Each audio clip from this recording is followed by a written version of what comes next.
Hey everyone, hope you're all doing great. I just want to say thank you for all the kind comments, they really make my day reading them. And my 100k flags on its way apparently, and I'm really excited to do my 100k video.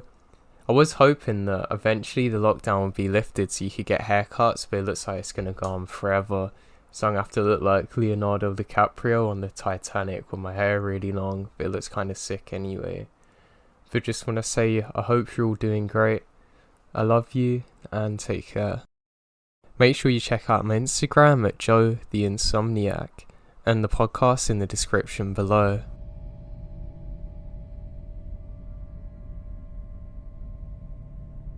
Now I dog sit for a family friend. They prefer to have somebody stay at the house with the dogs. I grew up in a town in the middle of nowhere and love the countryside. So for me, this is like a staycation, because I live in the city now and never have time to myself. Anyway, their house is out in the middle of nowhere. When I say nowhere, I really mean literally it takes 2 hours to get from work to this place. There is one neighbour within 5 miles and he lives directly across the street. I'm used to this where I'm from. It's supposed to give you the space you need, but also help keep you safer, knowing that you actually have somebody nearby. However, this guy has done nothing but make me feel unsafe as hell. So anyway, eventually I make it to Terry and Johnny's house, and they're telling me the drill, when to feed the dogs, which are 2 super cute and spoiled Australian cattle dogs, watering the plants, etc. Then, as they're loading up their stuff to take it to the car, Terry says, "Oh, don't forget to tell her about Steve." Johnny says, "Oh, yeah, don't worry about the neighbour across the street. He's harmless. He drinks a lot, but he's harmless. Hell, the guy lost his license so many times, all he can do is go up and down on a moped." However, just in case, this is where we keep the gun. Steve has 3 "Don't Tread on Me" Confederate flags, 2 plain Confederate flags which are all hanging from his porch. Of course he's weird. He then takes me to his gun and explains that it's loaded if I want to use it, so I don't even need to cock it, just pull the trigger extra hard. At this point I'm like, whatever.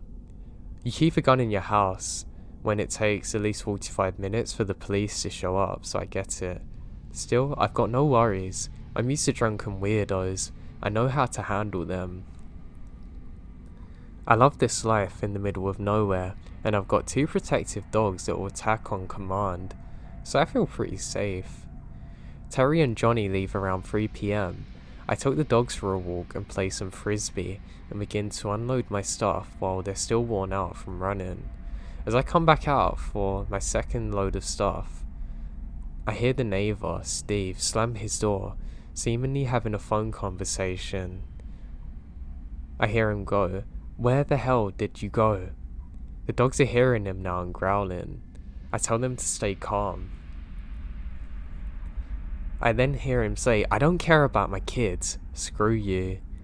And then he throws something on the unpaved road behind me. Turns out it's his cell phone.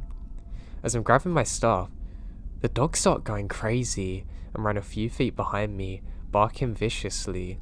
I drop my stuff and turn around to see the neighbour at the end of the driveway, 75 or 50 feet away, just staring at me. I tell the dogs to calm down and to get back on my side, and they do. I then give Steve a friendly wave, thinking this is weird. He then takes a step forward and says, "You alright?" in a manipulative voice. Steve is wearing dirty jeans, work boots, dirty red hoodie, and a red hat with Confederate flags on it. He also got brown dirty hair down to his shoulders, and a beard that's probably 5 inches long.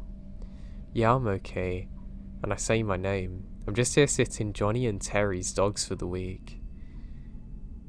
I look down at the dogs to see their reaction. They look as though they're about to attack him in a way I've never seen before. "How are you?" I ask him. "I'm Steve. Thanks for being a good neighbour and checking me." "I'm good. You okay?" and silence again. Now this silence lasts for probably a whole minute, and I figure, he's wasted, I need to get inside. So I turn around and finish grabbing my stuff. As I do so, I hear him take one more step on the gravel driveway and the dogs bark again. And Steve says, I know them, they're not gonna hurt me, they're good dogs for sure, they won't hurt me. I begin feeling very uneasy, so I close my trunk and turn around to see if he's going to say anything else. I was about to tell him that I was going inside, and then, instead, awkwardly he says, yeah, what? And yelled. I'm shocked, and he says, yeah. I'm going inside now. Have a good night. I turn around and the dogs follow me. Steve instead continues to stand where I left him for literally 15 minutes later. Now this house doesn't have a front door, there's a side door at the back. The back door is the main door because the front of the house has these big green privacy trees, so I can't even see him through the front window. You can't see either doors from the street, you have to come onto the property to see them. It's about 6 o'clock, and where I'm at, the sun starts going down around then, but doesn't usually get dark until 9:15 during the summer. Anyway, the dogs and I are on the couch, and I have my headphones on and I'm playing Red Dead Redemption 2 online. All of a sudden, the dogs flip out, running towards the back door, barking and growling. I'm like, what the hell? They don't usually do that unless somebody pulls in their car and they don't know who it is. I'm not having anyone over, so I grab my knife, which is close by, and start walking towards the back door. The dogs are still going crazy and I have no idea what they're looking at. I don't see anything, but then I look closer. I see mopped towel lights in the driveway seemingly hiding behind my car. I then try and focus in and see that Steve is turned around staring at the back of the house from his moped, ducking behind my car. I get the dogs and try and be quiet. I need to see what he's doing. The dogs are still growling, but at least I've not given away my location right now. I watch him for 5 minutes. No movement, just a general creepy stare in my direction. I don't think he can see me, I'm not sure. He then shuts off his moped and proceeds to crouch next to my car, where I can see him now peeking into my car windows. I don't see him trying to get in, which is weird. He's not crouching now. Obviously he feels like nobody's watching and doesn't care. He stops looking into my car and turns to the house. Creepy as hell. At this point I text Terry and tell her that Steve is doing some weird stuff and I'm getting worried. I get a text back saying call the cops if you feel unsafe. They know him. They can come talk to him. Reminding me to tell you about the time he was standing out by the tree at 6 AM when I was leaving for work, and he was still there when we came back. We think he had a psychotic breakout. How comforting is that? So, I talk myself down some. This guy is wasted. However, if he starts getting close to the door, I'm calling the cops. Dumb idea, looking back, because the cops can take such a long time to get here. I'm watching him as he makes his second round looking at my car. He then gets on his moped and drives off, and he passes the window that faces the driveway. He's fed up, trying to make it so I wouldn't see him if I were watching TV. Now it's like 8 PM, the dogs are going crazy again. I look out and now the moped is parked in plain view and he's standing on the walkway just 30 feet from the house, staring and talking to himself. I previously turned off all the lights so that he can't really see in. I see him take a single step towards the door, now 30 feet away. I grab the gun. I've calmed the dogs down and they're in full protective mode. One dog to my left and one to the right. It's around 8:15 PM now and I call the cops. I explain my situation and the owners think that he had a psychotic breakdown As I'm halfway through explaining this, I'm really scared for my safety, and the operator says, "Ma'am." She then says, "I'm sorry, but you're not located in our county. I have to transfer you to this one." Are you serious? The owner said that the cops in South know him very well and how to handle him. Isn't that the guy? Yes, ma'am, that is us, but you are located in a different county. This is not our jurisdiction. The guy who's bothering me lives in your county, that's why I'm calling you. And the operator transfers me to another one. When she answers a phone with the average 911, "What's your emergency?" I'm silent. I'm looking out the kitchen window. Steve's about 4 or 5 feet closer from before. I explain what's happening and that I was transferred because apparently I'm not in their jurisdiction. She tells me to remain calm and turn on all the lights. I said no, the guy's waiting for me to do something like that.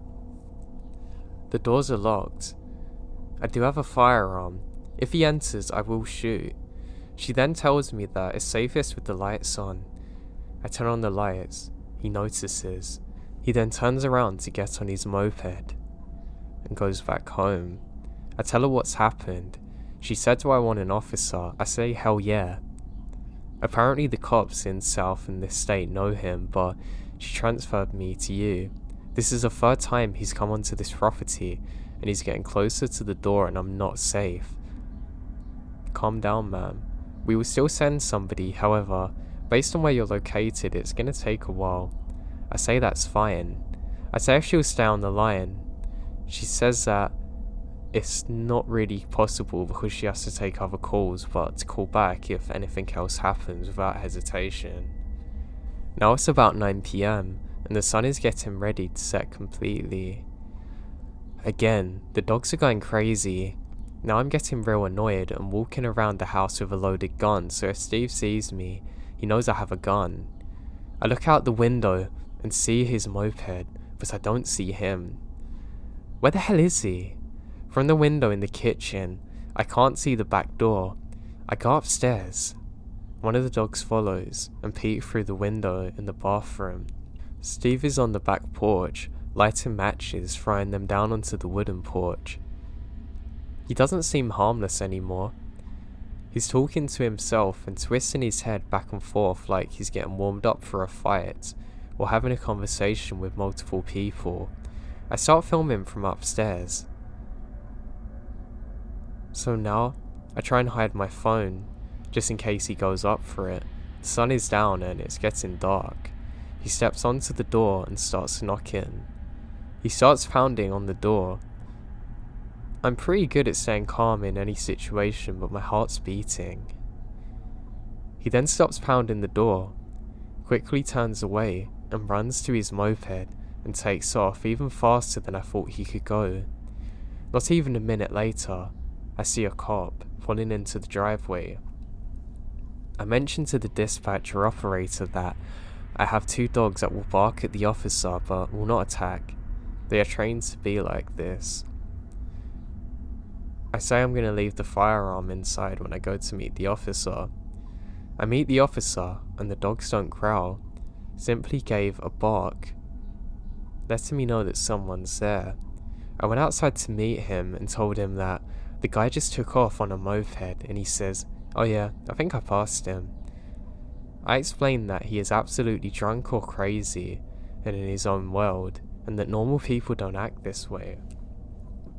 The cop basically shrugs off everything and says, "Well, are you gonna stay there the night?" I said no, I will leave the dogs overnight and come back in the morning. I ask him to stay while I pack up everything.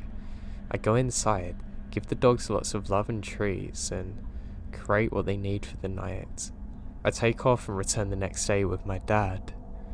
My dad begins walking the perimeter to try and show him that the man is also staying here. Now, I'm a 24-year-old female. If you're wondering, then Steve, wearing the same dirty hat and outfit while holding a 24 case of Budweisers, is standing at the end of the driveway again. I'm watching him from the front window. I see my dad at the other end, and he sees him. Steve immediately turns around and goes back into the house. Now, I later learnt that Steve has been to jail multiple times due to domestic abuse and his kids can't even see him. He's very violent. No one knows how he gets money to get things. Terry and Johnny have never seen him leave for work. They've only seen him on his moped or four-wheeler that he recently bought. I don't know who he thought I was, but every time he looked in my direction, I saw pure hatred in my eyes and evil intent. I'm really glad my dad come to stay with me because God knows what would have happened if he didn't.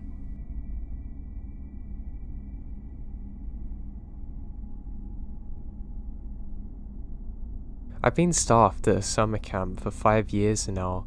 A long-standing tradition is that some of the senior staffers will regularly sneak out during night to drive into town to hang out and generally be hooligans.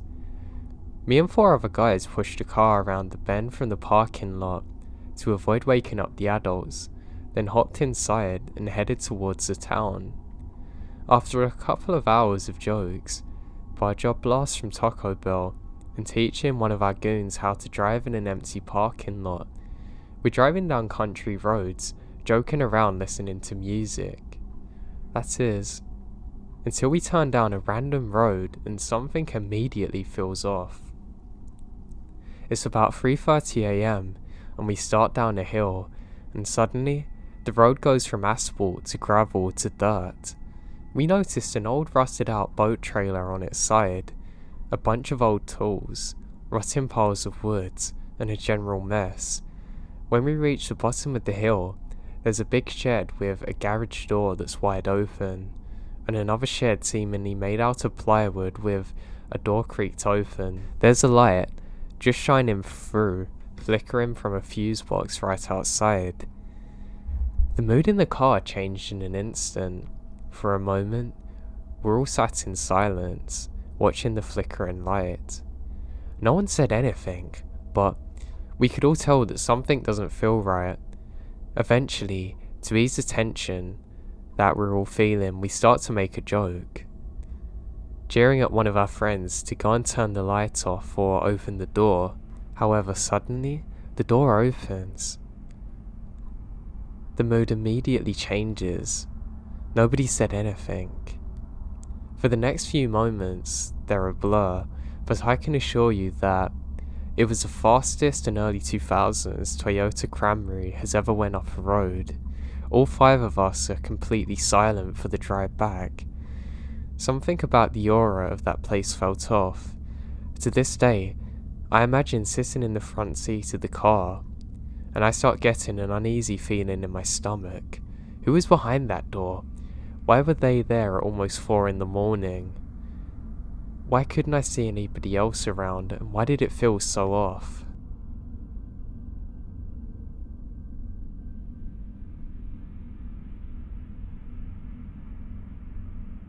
Okay, so let me start by saying I'm a 23-year-old. At the time of this story, I was 19, 5'5", fat girl from England. My weight and country come into play later. So I would take my dog for walks at night. That was until this experience. Now, it's not the kind of dark where you can't see anything, but the kind where you can't make out much further in front of you. As a disclaimer, this is the middle of nowhere. We're in a village where everyone knows each other and strangers are rarely spotted.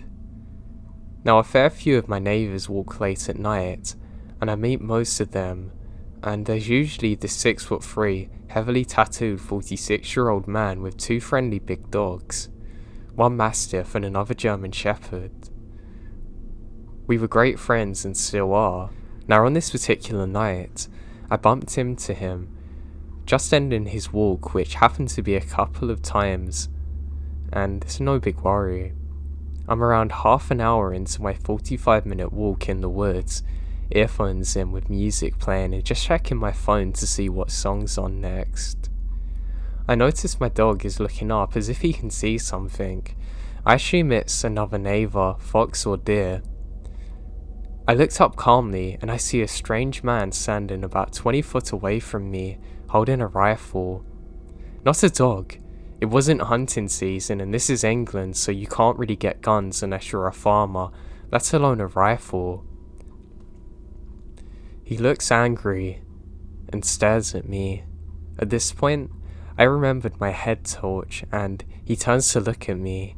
He angles himself to my face, and at this point, I know I couldn't turn around or run since I'm out of shape. I carry on walking. As we go past, my dog gives him a wide berth, which is very unusual because he's normally friendly and loves everyone. I'm very confused by this. Now, I shuffle past him and say evening. I try and speed walk out of there. I look over my shoulder as I'm about to leave the woods. I saw he hasn't moved an inch and he's still staring at me. I never walked alone at night again. This freaked me out so much because it never happened since, and there's no hunters near me. I'm certain he was not meant to have that gun, and I'm sure I've heard a gun go off at some point around the time of my travels near then.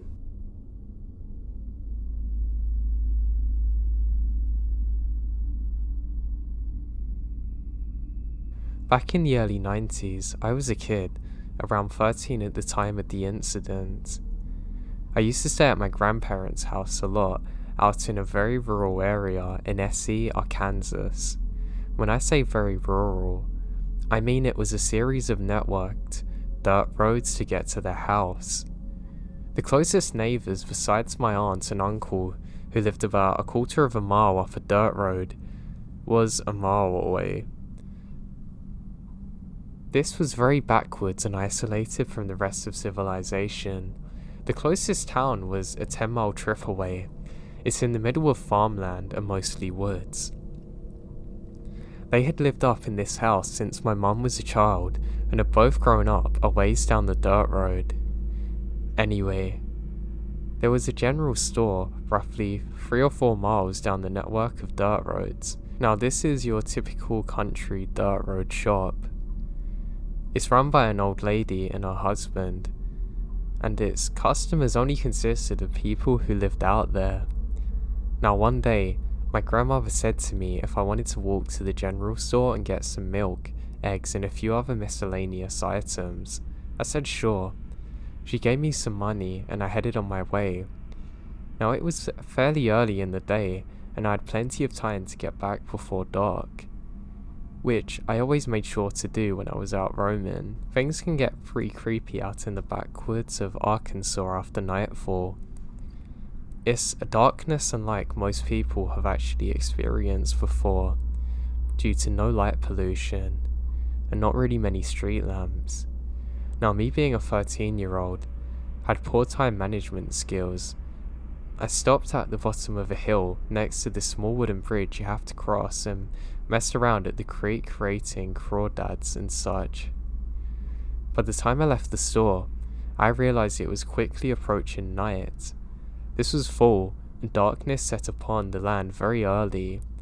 I didn't want to be walking these lonely roads, especially not through the woods, so I go as quick as I can. I'm running and sprinting as much as possible, but it's not enough. By the time I'd made it back to the bottom of the hill near the ridge, it's almost completely dark, and there was an eerie sort of glow brought about by a very bright, nearly full moon that was rising.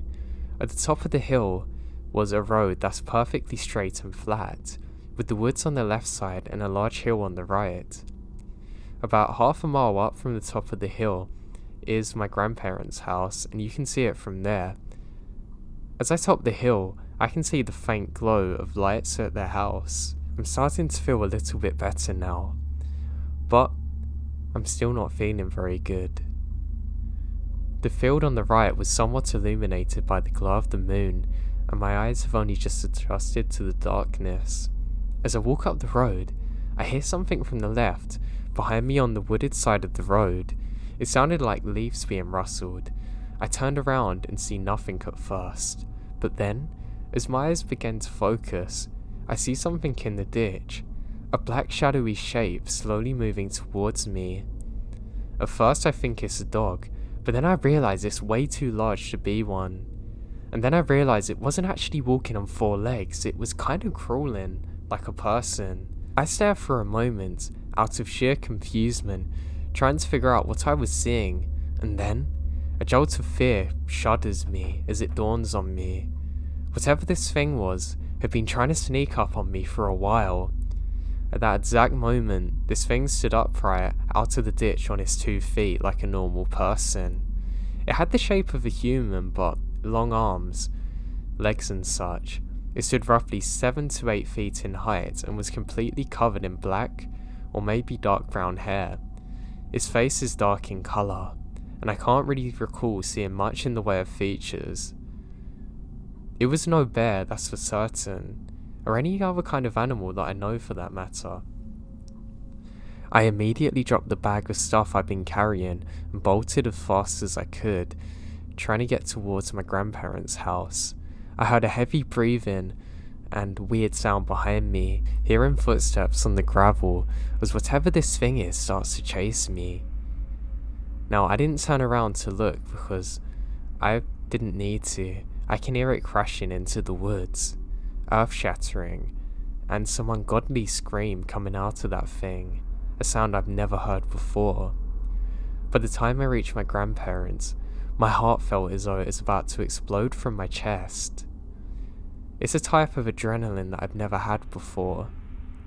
I must have been sprinting as fast as possible for half a mile. I flew into the house and, in an incoherent mess of hyperactive gibberish, tried to explain to my grandparents what happened. My grandmother didn't really seem to believe me, but did believe something scared me, which annoyed me, thinking it was some kind of dog. The next morning I woke up, and I can see my grandpa sitting outside on the porch, whittling wood underneath the shaded tree in front of the yard. As he often does, I went and sat down beside him in one of the old metal lawn chairs. He's a very rational man, down to earth, grown up and hunted in that area his entire life.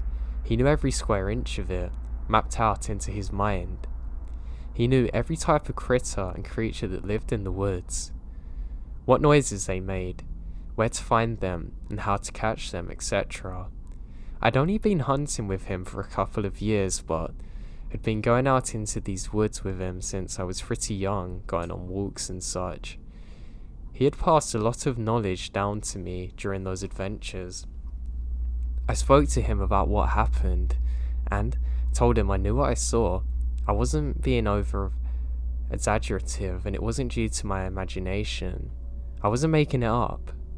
And it definitely wasn't a dog. He knew that I wasn't some dumb 13-year-old kid. He knew what I saw was real.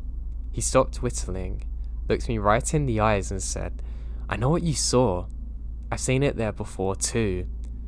There's something out in them woods that people don't understand, and that's someone that you don't want to mess with." I remember those words very clearly to those days, because it gave me affirmation, but at the same time made me realise that whatever I'd seen was very real in existence, and beyond my understanding. My grandpa then went on to tell me that far back in the woods, there are some cliffs. At the bottom of these cliffs in a cave. He told me that that cave is where the creature lived. He once stumbled upon it a long time ago while hunting. He said he was standing on the top of the cliff looking at the creature fitting the same description, and it emerged and began to scream, throwing rocks at him. He said he took a shot at it, missed, and then this thing chased him.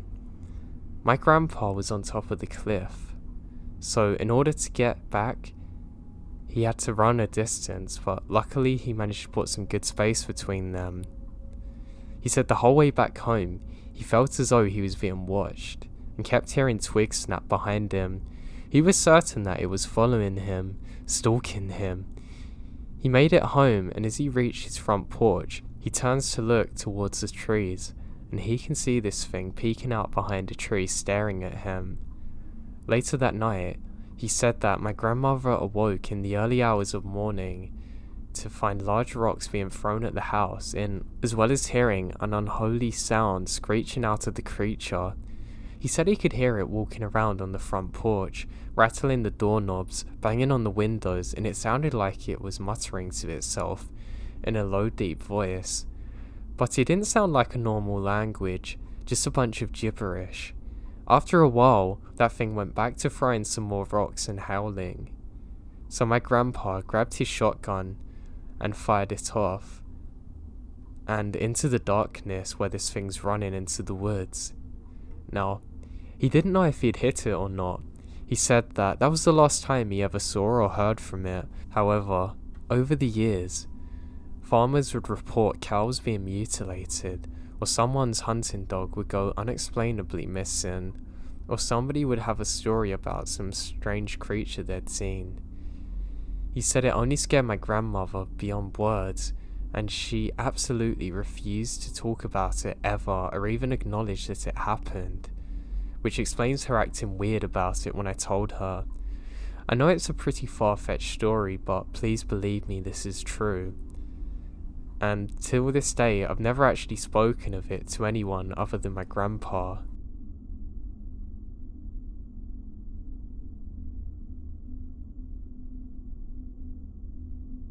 This happened to me over a decade ago, but I'll never forget the feeling deep in my chest, both that night and the following morning when the true nature of the situation became apparent to me.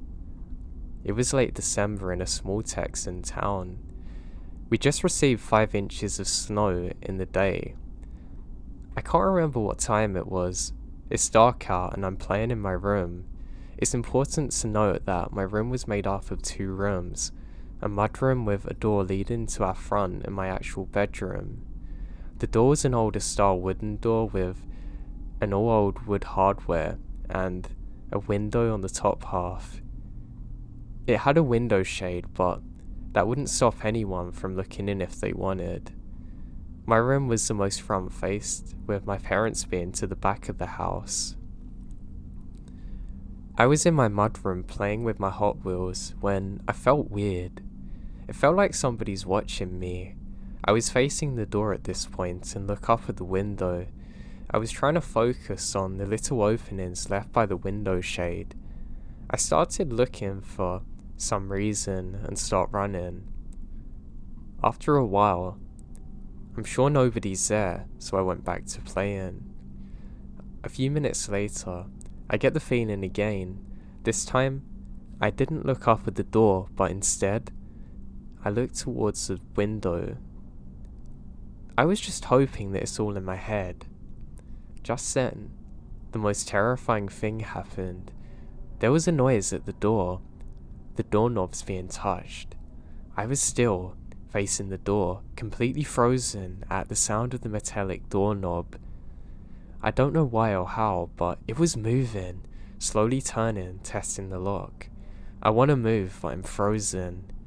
It was like somebody glued over every joint in my body. My chest felt like a car was parked on it. My parents weren't immediately there, so I'm all on my own now. And suddenly, the door knob is being yanked with force. The door was one that had been locked with a skeleton key, so the doorknob could move freely. There's 2 deadbolts. Whoever was on the other side just figured out the doorknob was free to open. As soon as I heard the doorknob turn all the way, I sprung up the wall about 5 feet. The door fell silent. I'm glued to the wall, unable to move. The doorknob continues to slowly move. Whoever did so started trying to budge on the door, trying to pry it open, pounding on the door with their foot, kicking it. I froze until I started screaming for my life. I sprinted to the back of the house to get my parents. They asked me what's wrong, and I said somebody's tried to break in. They ran inside and checked, not bothering to check outside, which I pleaded with them to do. They said it's my imagination running wild or an animal. They took one final look and said go to bed. It took me hours. I don't even remember going to sleep. All I remember is staring at the doorknob from my bed, never taking my eyes off of it. Suddenly, I woke up to my parents, who were obviously distressed and scared. My mum grabbed me by the shoulders, getting in front of me. She asked very sternly why I thought somebody tried to break in. When I say they listen, I was worried about how serious they were suddenly. When I thought they said it was my imagination, they took me to the front door, then to the backyard door, and pointed to the door near the driveway. You can clearly see boot prints in the snow walking along the street, through our yard and straight to the window, then my mudroom door. This is where I'd been playing the night prior. The police showed up and took a report, but nothing ever come of it. I was never able to sleep well in that house again. I can never forget what it felt like as a child going through this and to have my parents not believe me. I'm just glad I wasn't home alone, and thank God for the deadbolts.